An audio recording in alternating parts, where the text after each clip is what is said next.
ભરૂચ ખાતે ધારાસભ્ય ચેતર વસાવાની અધ્યક્ષતામાં આમ આદમી પાર્ટીની જિલ્લા સંકલન બેઠક મળી હતી। ભરૂચમાં આવેલા જાડેશ્વર ખાતે ધારાસભ્ય ચેતર વસાવાની અધ્યક્ષતામાં આમ આદમી પાર્ટીની જિલ્લા સંકલન બેઠક મળી હતી, જેમાં આગામી લોકસભાની ચૂંટણી માટેની વ્યૂહરચના ઘડી કાઢવા સાથે માઇક્રો પ્લાનિંગની ચર્ચા વિચારણા કરવામાં આવી હતી।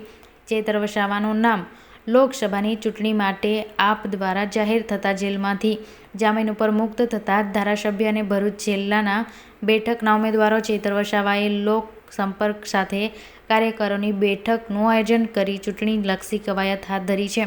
ભરૂચ જિલ્લાના તમામ વિધાનસભા ક્ષેત્રમાં કાર્યક્રમ સંમેલનના આયોજન કરવામાં આવી રહ્યા છે, જેના ભાગરૂપે જિલ્લા આપની સંકલન બેઠક જાડેશ્વર નજીક આવેલી ગ્રીનરી હોટલ ખાતે ચેતર વસાવાની અધ્યક્ષતામાં મળી હતી, જેમાં આગામી લોકસભાની ચૂંટણી પૂર્વ લોકો સુધી પહોંચાડવા તેમજ ચૂંટણીલક્ષી વ્યૂહ રચના ઘડી કાઢવામાં આવી હતી।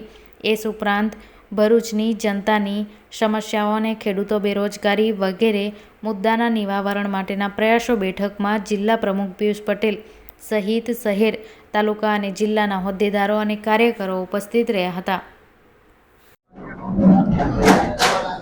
આજે ભરૂચ લોકસભાની ભરૂચ વિધાનસભાના કાર્યકરોની સંકલન સમિતિની બેઠક હતી। એમાં આપ સૌ જોઈ શકો છો, ખૂબ મોટી સંખ્યામાં યુવાનો, વડીલો, માતા બહેનો અહીંયા ઉપસ્થિત થયા છે। ત્યારે આવનાર ભરૂચ લોકસભા જે અમારે લડવાની છે, તો એ લોકસભામાં કઈ રીતના રણનીતિ બનાવાય એ બાબતે વિશેષ ચર્ચાઓ થઈ છે।